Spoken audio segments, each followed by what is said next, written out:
والصلاة والسلام على سيد الأنبياء والمرسلين وعلى آله وأصحابه وأولياء أمته أجمعين. أما بعد فأعوذ بالله من الشيطان الرجيم. بسم الله الرحمن الرحيم.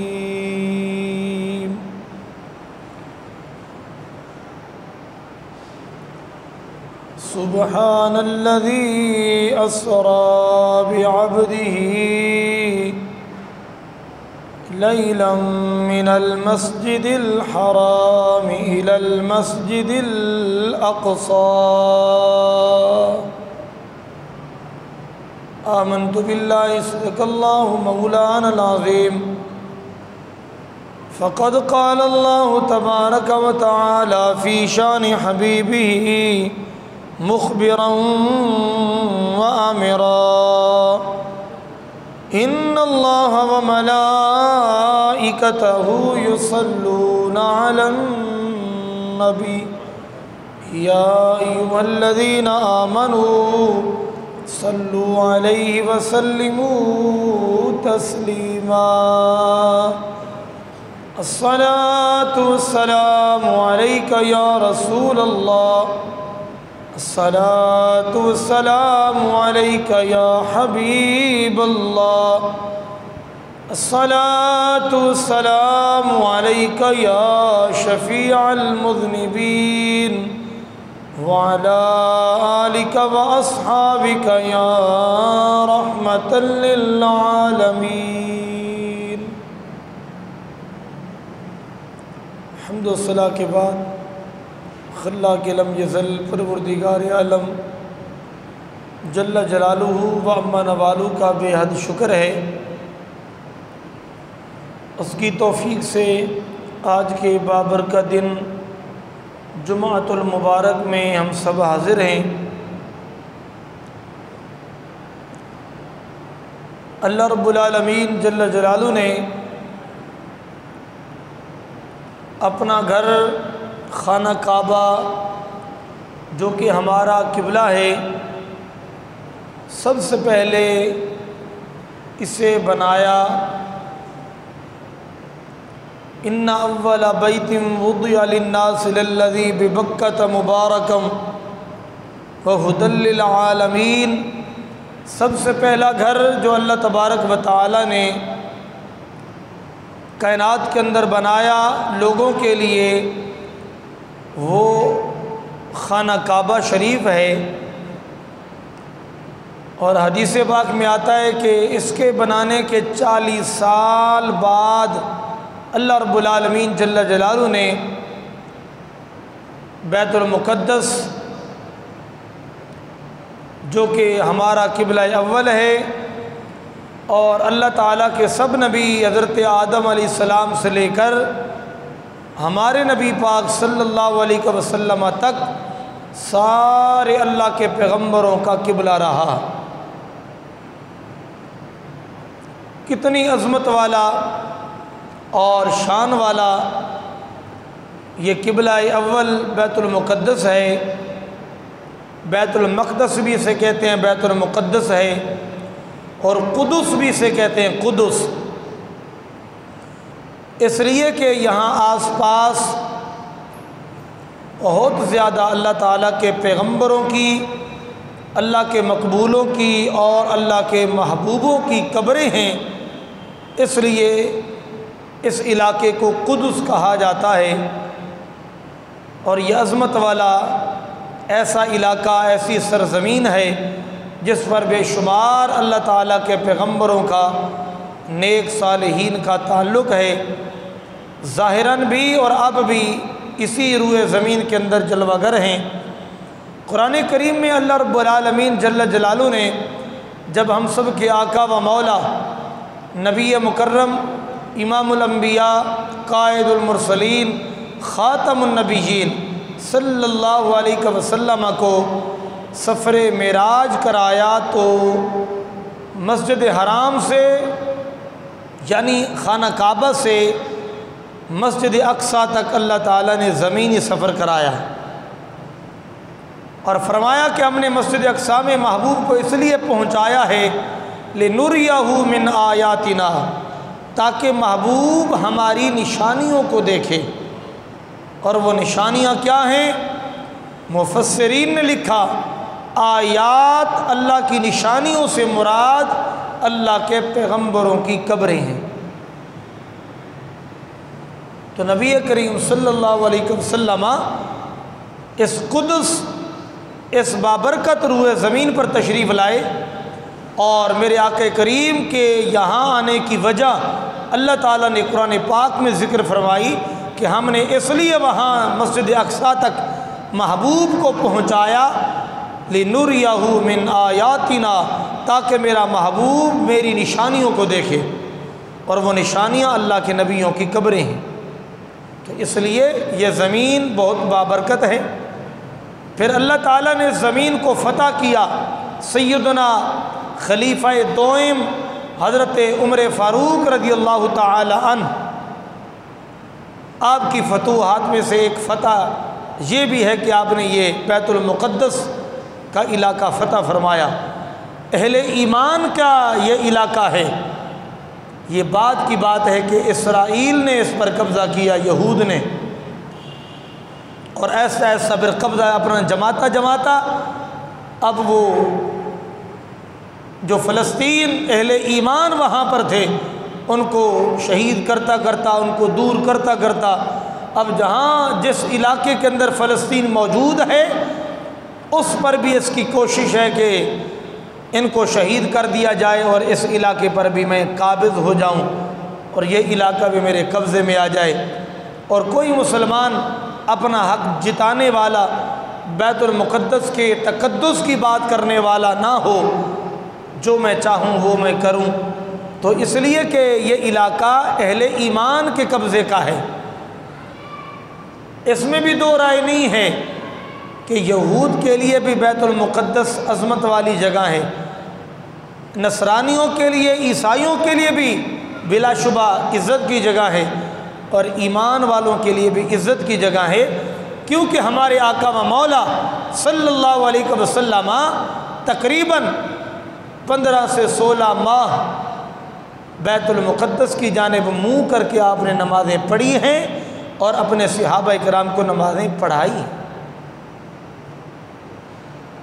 یہ تو بعد میں آقا کریم صلی اللہ علیہ وسلم کی آرزو یہ تھی، یہود کے یہ طعنے تھے کہ اگر آپ اپنا اسلام، اپنے احکامات، اپنا قرآن نایا لائے ہو تو اپنا قبلہ بھی پھر اور بناؤ، ہمارے قبلے کی طرف منہ کر کے کیوں عبادات کرتے ہو؟ تو ہمارے آقا کریم صلی اللہ علیہ وسلم کے دل کی چاہت یہ تھی کہ ہمارا قبلہ مسجد حرام، خانہ کعبہ بن جائے۔ تو اللہ تبارک و تعالیٰ نے ہمارے آقا و مولا کی یہ آرزو بھی پوری فرما دی۔ فرمایا محبوب آپ کا چہرہ آسمان کی طرف بار بار اٹھنا، لوٹنا تیرا رب دیکھ رہا ہے، تو یہ چاہتا ہے کہ قبلہ خانہ کعبہ کو بنا دیا جائے، تو محبوب جدھر تیری رضا ہے تو اپنا چہرہ پھیر دے، جدھر تیرا چہرہ ہو جائے گا ہم اسی کو قبلہ فرما دیں گے۔ تو ہمارے آقا و مولا نے خانہ کعبہ کو قبلہ بنانا چاہا تو قبلہ اللہ نے بنا دیا۔ اب ہمارا قبلہ تو قیامت تک کے لیے خانہ کعبہ ہے، لیکن قبلہ اول ہمارا بیت المقدس بھی تو ہے، وہاں انبیاء کا تعلق بھی تو ہے۔ پھر اللہ تعالیٰ نے سیدنا عمر فاروق رضی اللہ تعالیٰ کے دور حکومت میں اس علاقے کو فتح فرما کر، فتح عطا کر کے اہل ایمان کا قبضہ ان کو دیا۔ تو یہ حق تو ہمارا ہے، یہود کا نہیں، نصرانیوں کا، عیسائیوں کا نہیں، اگرچہ وہ بھی اس علاقے کے تقدس کی نگاہ سے دیکھ سکتے ہیں، لیکن یہاں پر یہ علاقے پہ جو قبضہ ہے، اس پر جو تسلط ہے، وہ تو فتح کے بعد اہل ایمان کا ہے، اور اہل ایمان کے علاقے کی فتح کو چھینا گیا جنگیں ہوئیں، اس وقت بھی فلسطینی اہل ایمانوں کو، ایمانداروں کو ذبح کیا گیا، عورتوں کو، بچوں کو، نوجوانوں کو، بوڑھوں کو، اور فلسطینی مسلسل گائے بگائے وقتاً فوقتاً قربانی دیتے ہوئے آ رہے ہیں، اور قربانی کے باوجود پیچھے نہیں ہٹے، اپنا حق جتانے اور بتانے کے لیے آج تک وہ قربانیاں دے رہے ہیں کہ یہ علاقہ تو سیدنا عمر فاروق رضی اللہ تعالیٰ کا فتح کیا ہوا ہے، اور یہ علاقہ تو اہل ایمان کا حق ہے، نہ کہ یہود کا، نہ کہ کسی اور کا۔ تو پھر یہود نے اپنے پنجے گاڑے، اپنا حق بتایا، فلسطینیوں کو بے جا شہید کیا، اور مسلسل یہ ظلم اس کا چل رہا تھا۔ ایسی اقوام متحدہ جس کو ایک پرندہ مرتا ہوا بھی نظر آ جاتا ہے، جسے ایک کتا مرتا ہوا بھی نظر آ جاتا ہے، جسے جنگل کا کوئی جانور بھی اگر مر گیا تو اس پر بھی اسے رحم کی دعوے کرنے اسے یاد آ جاتے ہیں، لیکن اسی اقوام متحدہ کشمیر کے اندر مسلمانوں کی عزتیں لٹتی ہوئی دیکھی، اسے انسانیت یاد نہ آئی۔ مسلمانوں کی بچیاں، ان کی عزتیں لٹ گئیں، کسی کو نہیں یاد آئی۔ ہمارے بھی حکمران ہیں جنہوں نے کہا تھا خون کے آخری قطرے تک ہم لڑیں گے، شاید ان کا وہ آخری قطرہ نکل گیا یا ختم ہو گیا ہے، جو وہ لڑے تو نہیں، کیونکہ جہاد سے اب امت مسلمہ بالکل بزدل اور پیچھے ہٹ چکی ہے۔ یہ اس کی ذلت ہے مسلمانوں کی، کیونکہ اسلام نے تو عزت جہاد میں رکھی تھی، اور جب تک مسلمان جہاد کرتا تھا کفار اسے دہشت گرد کہتے تھے، لیکن ڈرتے تھے۔ بات بھی ہو جاتی تھی جہاد و جنگ کی تو کفار لرز اٹھتا تھا۔ آج وہ کفار بار بار اپنے مزائل اور اس کی عظمتیں بیان کر کر کے مسلمانوں کو ڈرا رہا ہے، اور مسلمان واقعی ڈر کر بیٹھے ہیں، کیونکہ کسی کے تو مفادات ہیں، کوئی مقروض ہے، کوئی کسی انداز میں کسی کے ماتحت ہے، اور ایک کفار ہیں جو علی اعلان کہتے ہیں کہ ہم فلاں کے ساتھ کھڑے ہیں، لیکن اے مسلمانوں تم کبھی بھی مسلمانوں کے لیے ساتھ کھڑے نہ ہونا، وگرنہ تمہیں نقصان اٹھانا پڑے گا۔ تو مسلمان کہتے ہیں نہیں، ہم کوشش کرتے ہیں تمہارے درمیان کوئی بہتری ہو جائے، صلح ہو جائے، اتفاق ہو جائے، جنگ بندی ہو جائے، ہم ساتھ نہیں کھڑے، ہم اپنی افواج دینے کو تیار نہیں، اپنے آلات دینے کو تیار نہیں، ہم تو بیٹھ کر مسلمانوں کو دیکھیں گے جیسے اب تک دیکھ رہے ہیں کہ وہ ذبح ہو رہے ہیں، برما لٹ گیا، کشمیر لٹ گیا، فلسطین ہمیشہ لٹتا رہا، کوئی نہیں اٹھا، اور نہ یہ اب اٹھیں گے۔ یہ بات یاد رکھیں، کبھی بھی یہ لوگ نہیں اٹھیں گے، کیونکہ مسلمانوں کی جو مسلمانی حقیقی تھی وہ ختم ہو گئی، نام کی رہی، اللہ اسے بھی قبول فرمائے۔ اب تو ہم عیاشیوں کے، آراموں کے، آسانیوں کے عادی ہو چکے ہیں۔ اب ہم کہتے نہیں یہ کیا، ابھی یہ وہ جنگ نہیں، اب تو یہ جنگ ہے، ہم تو اس طرح جل جائیں گے، گل جائیں گے۔ لیکن جو آخری آخرت میں زندگی ہے، اخروی زندگی، وہ تو ہم بھلا بیٹھے۔ جنت کے وعدے تو صرف مولویوں کی قصے کہانیاں ہم بناتے ہیں کہ یہ مولویوں کی باتیں اپنا بیان لگانے کے لیے جنت کی باتیں کرتے ہیں۔ ارے کس نے دیکھی ہے جنت؟ اس طرح کی بھی اہل ایمان ہیں جن کو قرآن کے اس دعوے پر اور وعدے پر بھی یقین نہیں ہے۔ تو جب تک اہل ایمان جہاد کرتے رہے، کفار کے سامنے ڈٹے رہے، ہمیشہ سرخرو رہے، ان کی نیندیں برباد ہوتی ہوا کرتی تھیں، وہ مسلمانوں کے نام اور جہاد کے نام سے وہ ڈر اٹھتے تھے، انہیں کوئی پناہ بھی نہ دیتا تھا۔ آج کفار مسلمانوں کو ڈرا رہا ہے اور مسلمان ڈر رہا ہے، وہ اپنے مزائل اور ان کے جو نقصانات ہیں وہ بارہا بتا رہا ہے، بڑھا چڑھا کر، اور مسلمان اپنے گھر کی چار دیواریں بیٹھ کر جس ملک میں جنگ نہیں لگی وہ بھی ڈر رہا ہے، ارے کچھ ہو گیا تو ہمارا کیا ہوگا۔ یہ مسلمانوں کی حالت ہے۔ تو آقا کریم صلی اللہ علیہ وسلم نے ارشاد فرمایا، حضرت انس رضی اللہ تعالی راوی ہیں آپ فرماتے ہیں ہمارے آقا و مولا صلی اللہ علیہ وسلم نے ارشاد فرمایا ان انس ان رسول اللہ صلی اللہ علیہ وسلم اول اشراط الساعۃ نار، فرمایا قیامت کی علامات میں سے پہلی علامت یہ ایک ہوگی کہ ایک ایسی آگ اٹھے گی تحشر الناس من المشرق الى المغرب، جو مشرق سے لے کر مغرب تک کے لوگوں کو اپنی لپیٹ میں لے لے گی، ایک ایسی آگ اٹھے گی۔ اس کا اور معنی بھی ہیں، مفسرین نے اس حدیث کو فرمایا کہ اس سے جنگ عظیم مراد نہیں بلکہ قرب قیامت یہ ایک ایسی آگ نمودار ہوگی، لیکن بعض نے کہا اس سے مراد جنگ عظیم بھی ہے جو کہ اب ہونے جا رہی ہے، یعنی وہ اسلامی ممالک جو اپنی بعض وہ مفادات اور بعض اغراض کی وجہ سے پیچھے رہیں گے، حمایت بھی نہیں کریں گے، ساتھ کھڑے ہونے کا صف اعلان بھی نہیں کریں گے، وہ بھی بچ نہیں سکیں گے، لپیٹ میں تو وہ بھی آئیں گے، کیونکہ حدیث کا یہ مطلب ہے کہ مشرق سے لے کر مغرب تک سب اس کی لپیٹ میں آئیں گے۔ جب لپیٹ میں آئیں گے تو کم از کم اہل ایمان کے ساتھ کھڑے ہونے کا اعلان تو کرے۔ دشمن تو کہہ رہا ہے کہ میں فلاں کے ساتھ کھڑا ہوں، کوئی اس بے خیالی میں یا بدگمانی میں نہ رہے کہ ہم ساتھ نہ دیں گے، ہم تو سب کچھ اس کو دینے کے تیار ہیں، لیکن ایک مسلمان ہے جس کے لیے آقا کریم نے فرمایا تھا کہ مسلمان تو یوں ہے، یوں فرمایا تھا۔ اور ایک حدیث پاک میں حضور نے فرمایا کہ جب لکڑیوں کا ایک گٹھا کٹھا ہوتا ہے تو اسے آپ توڑنا چاہیں تو توڑ نہیں سکتے، حالانکہ وہ ایک ایک لکڑی ہے لیکن کٹھی ہو چکی ہے۔ حضور آقا کریم نے فرمایا جب ایک ایک لکڑی کر کے اگر آپ توڑیں تو وہ ٹوٹ جائے گی۔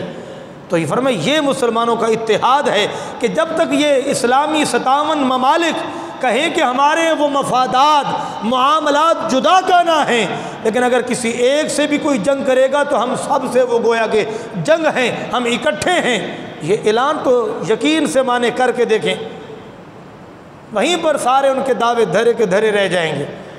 لیکن ہمارے تو وہ اسلامی ممالک میں سے 1 2 3 بمشکل وہ کہہ رہے ہیں، وہ بھی اللہ جانے کہاں تک اس کی باتیں وہ صداقت کے ساتھ تعلق رکھتی ہیں، لیکن اس کے علاوہ تو اسلامی ممالک کی کوشش ہے کہ جنگ بندی ہمارا نقصان ہو جائے گا۔ یہ جنگیں وہ جنگیں نہیں رہیں جس کی مولانا صاحب آپ بات کرتے ہو، تو کیا اس میں انسان کی جانیں بچتی تھیں، اب جائیں گی؟ تو بہرحال جب بھی اہل ایمان جہاد سے دوری کی بات انہوں نے کی اور سامنے والے دشمن کی باتیں سن کر ان کے دماغوں میں گھس گئی، ارے یہ تو دہشت گردی ہے، اس میں تو وہ گھرانے لٹ جاتے ہیں، کئی باپ چلے جاتے ہیں، بچے جو ہے وہ یتیم ہو جاتے ہیں، عورتیں بیوہ ہو جاتی ہیں، اور یار یہ کیسے ہوگا؟ تو اللہ رب العالمین جل جلالہ کا بھی تو کوئی قانون ہے۔ اللہ نے جب جہاد کو ایک وقت مقرر پہ بعض اور خاص صورتوں میں فرض اور لازم فرما دیا تو اللہ تعالیٰ سب سے زیادہ ان حکمتوں کو جانتا ہے، اور اللہ اپنے بندوں سے سب سے زیادہ پیار بھی کرتا ہے۔ ہم کسی انسانیت کو اتنا پیار نہیں کرتے، ہم تو اپنے پڑوسی کا حال تک نہیں پوچھتے کہ بھی تو بھوکا مر رہا ہے یا کچھ کھا رہا ہے۔ یقین مانیں اگر آپ میں سے کوئی پوچھتا ہے تو مجھے بتائیں اسی ہفتے کے اندر کسی نے پڑوسی کا حال پوچھا ہو۔ اور خاص طور جب خوشیوں کے دن آتے ہیں، جب ہمارے ہاں سخاوتیں عام ہوتی ہیں، 12 ربیع الاول ہو، بڑی عید ہو، چھوٹی عید ہو، خوشی کے دن ہوتے ہیں، تب بھی بمشکل کوئی پڑوسی سے پوچھتا ہے۔ کون کس کا پوچھتا ہے؟ اب بڑا درد اٹھا، ارے مسلمانوں کا کیا ہوگا، بچے یتیم ہو جائیں گے، عورتیں بیوہ ہو جائیں گی۔ تو اللہ رب العالمین جو حکیم ہے، جو خبیر ہے، جو بصیر ہے، جو قدیر ہے، اس نے یہ قانون پاس کیا ہے کہ جب بھی کفار ایمان والوں کے سامنے سر اٹھائیں اور اسلام والوں کو نقصان دینا چاہیں تو ان کو کاٹ کے رکھ دو۔ تو یہ قانون اللہ تعالیٰ کا، اس میں بھی تو کوئی حکمت ہے یا نہیں ہے؟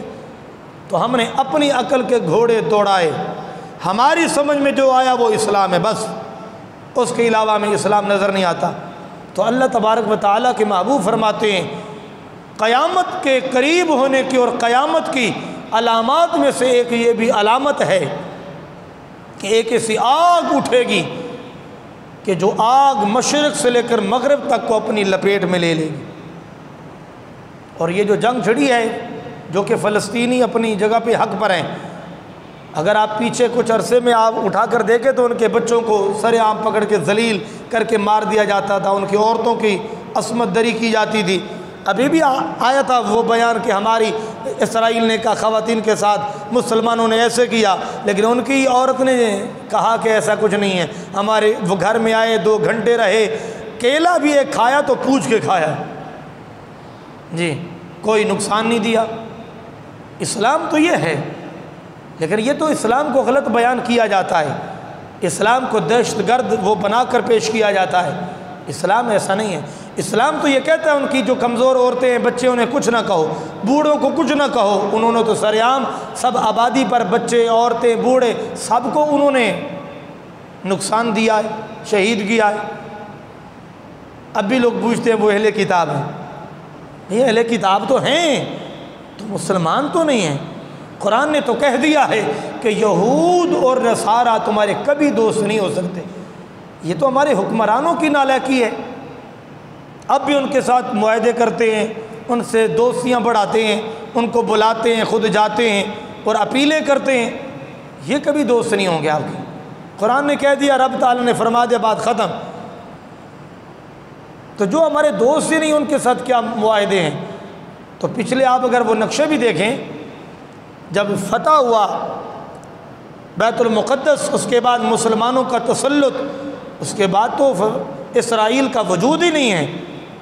اب جو وجود بنا تو آپ دیکھیں وہ فلسطینیوں کو قتل کر کے ان کی علاقوں میں قبضہ کر کے ان کو کہاں لے گئے۔ جس پٹی پر آج وہ موجود ہیں، یہ سارا علاقہ اہل ایمان کا۔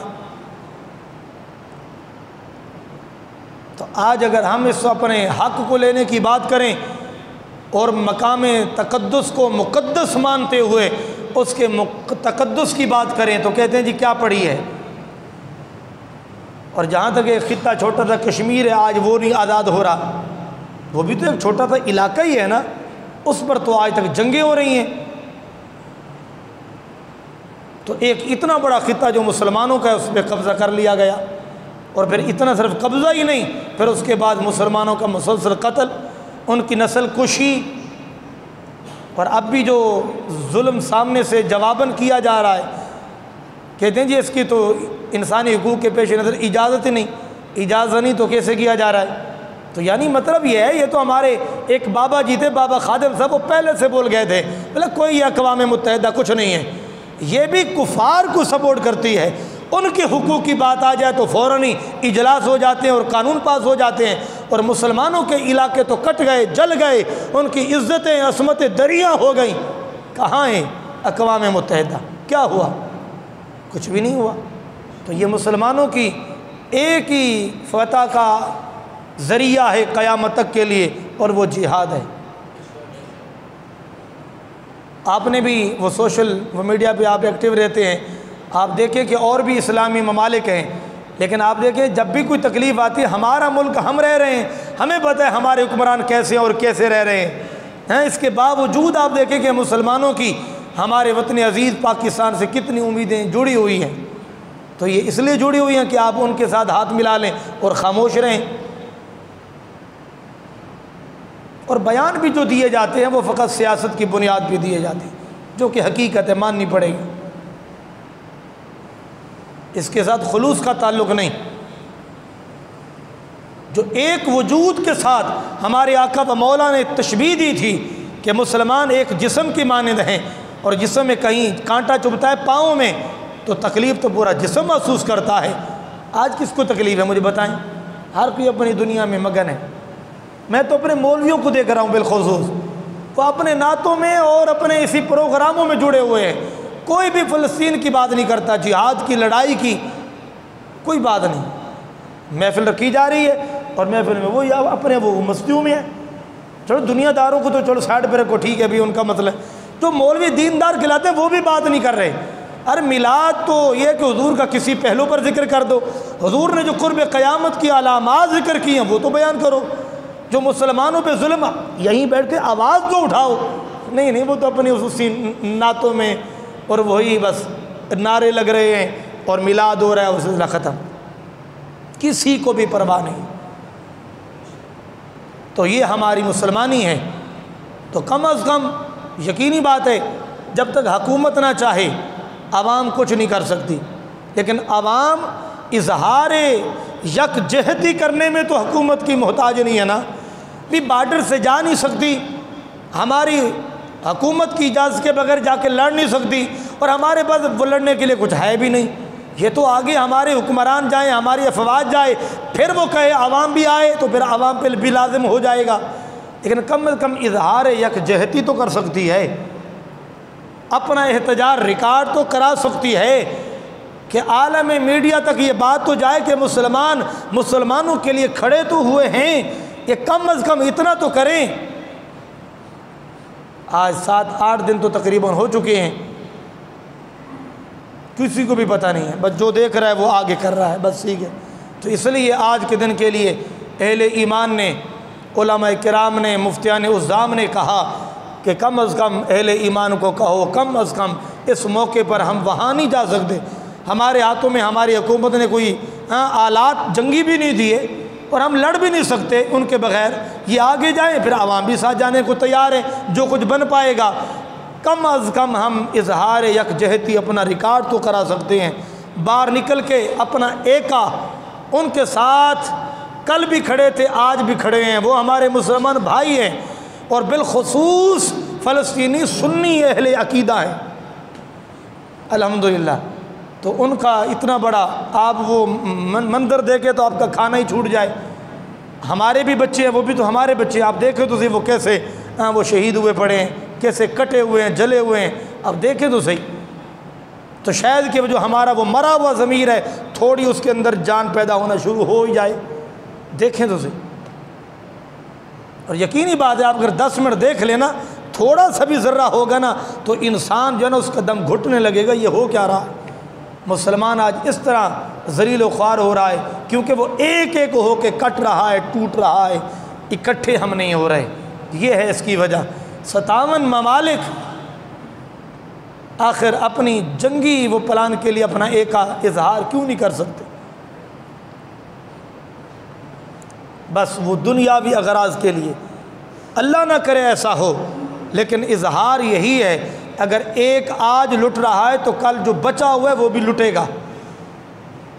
یہ باتیں تو ہمیں بری لگتی ہیں کہ ایسا نہیں کہنا چاہیے، میں نے کہا اللہ نہ کرے، لیکن اظہار یہی ہے کہ کفار تو دشمن ہے، یہود و نصارہ کبھی دوست آپ کا نہیں ہے، تو وہ تو ایسے ہی کرے گا، وہ تو چاہتا ہے کہ آج یہ ان کے ساتھ کھڑے نہ ہو، کل وہ بھی ان کے ساتھ کھڑے نہ ہو، تو بس یہی کچھ ہو۔ لیکن اللہ رب العالمین جل جلالہ ایسا نہیں فرمائے گا، اللہ تعالیٰ ضرور اس کا بھی اہتمام فرمائے گا۔ حدیث پاک میں آتا ہے، آقا کریم فرماتے ہیں قرب قیامت کی ایک علامت، بس یہ حدیث پاک سنیں، ٹائم ویسے ہو گیا ہے، فرمایا قیامت کے قریب ایسے ہوگا حتیٰ یقاتل المسلمون الیہودا، کہ مسلمان یہودیوں کو قتل کریں گے۔ یہ قیامت کی علامات میں سے ہے کہ مسلمان یہودیوں کو قتل کریں گے۔ فَيُقْتَلَهُمُ الْمُسْلِمُونَ حَتَّى يَخْتَبِئَ الْيَهُودُ مِنْ وَرَاءِ الْحَجَرِ وَالشَّجَرِ، حتیٰ کہ جب مسلمان یہودیوں کو قتل کریں گے تو یہودی بھاگیں گے، ابھی بھی بھاگے تھے، پھر وہ چھپیں گے، ابھی بھی چھپے تھے، پتھروں کے پیچھے اور درختوں کے پیچھے چھپیں گے۔ فرمایا حالت یہ ہوگی فَيَقُولُ الْحَجَرُ وَالشَّجَرُ، پتھر بھی بول پڑیں گے، درخت بھی بول پڑیں گے، یا مسلمو، آئے مسلمان، یا عبداللہ، آئے اللہ کے بندے، یہ دیکھ میرے پیچھے چھپا ہوا یہودی، قتل کر اسے۔ تو مسلمان اس پتھر کے پیچھے سے یہودی کو پکڑے گا، وہ درخت کے پیچھے یہودی کو پکڑے گا اور اسے قتل کر دے گا۔ حدیث پاک آخری جملہ حضور نے فرمایا الا الغرقد، مگر درختوں میں سے ایک درخت ہے جس کا نام ہے غرقد، یہ کانٹے دار ہوتا ہے درخت۔ مدینہ پاک میں جو قبرستان ہے جنت البقیع، اس کا پرانا نام ہے البقیع الغرقد، کیونکہ یہ جو بوٹی اور یہ جو درخت تھا کانٹے دار، یہ اس قبرستان والی جگہ پہ بہت زیادہ تھے، پھر یہ قبرستان بنا تو ان وہ درختوں کو نکال دیا گیا۔ تو غرقد وہ درخت ہے جو یہودی درخت کہلاتا ہے، مطلب کہ جب یہودی اس کے پیچھے چھپے گا الا الغرقد، وہ درخت نہیں بول کر کہے گا کہ میرے پیچھے یہودی چھپا ہے، آئے مسلمان اس کو پکڑ اور کاٹ دے، یہ نہیں بولے گا۔ اس کے علاوہ پوری کائنات کا جو بھی درخت ہے وہ بول کر کہے گا، پتھر بول کر کہیں گے، جہاں بھی یہودی چھپا ہوگا وہ جگہ بول کر کہیں گی یا مسلموں یا عبداللہ، اے مسلمان، اے اللہ کے بندے، یہ انسان، یہ یہودی فیخلف میرے پیچھے چھپا ہے، اسے پکڑ فیقتل، اس کو قتل کر دے۔ تو مسلمان اس طرح یہودیوں کو قتل کر دیں گے کہ یہودیوں کا وجود ہی دنیا سے ختم ہو جائے گا۔ یہ قیامت کی علامات میں سے، شاید کہ یہ علامت وہی ہونے جا رہی ہو یا اس کے بعد ابھی وہ باقی ہے، وہ اللہ بہتر جانے، لیکن اللہ کے رسول نے قرب قیامت کی علامات میں سے یہ واقعہ ذکر فرمایا ہے۔ تو برحال خلاصہ کلام یہ ہوا کہ مسلمان ہمارے جہاں بھی ہوں، مسلمان مسلمان ہیں، تو لہٰذا مسلمان حضور فرماتے ایک جسم کی مانند ہیں، کان بھی جسم ہے، زبان بھی جسم کا حصہ ہے، ہاتھ بھی، پاؤں بھی، پورا وجود انسان کا اپنا ہے۔ تو مسلمان جہاں بھی رہے ہمارے وجود کی طرح ہیں، ہمیں اس کی تکلیف ہونی چاہیے، اس کے حق کے لیے ہمیں کھڑا ہونا چاہیے، اور ان کا مطالبہ درست ہے کہ ہماری ریاست الگ بنائی جائے، ہمارا جو علاقہ مقبوض شدہ ہے، جس پہ قبضہ کیا جا چکا ہے، وہ ہمیں واپس دیا جائے، یہ حق ہے۔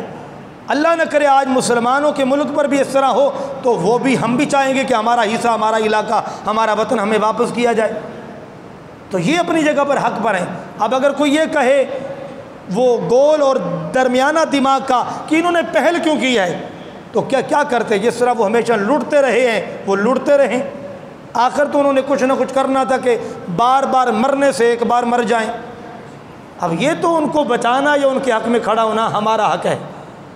میں نے عرض کیا ہم جا نہیں سکتے کم از کم وہاں بھی، تو اپنا اظہار یکجہتی کم از کم ریکارڈ کرائیں۔ تو آج نماز جمعہ کے بعد 2:30 بجے، 2:45 بجے یہیں سے ملنگ مسجد سے اہل ایمان کا جمع غفیر ریلی کی صورت میں پریس کلب تک جائے گا۔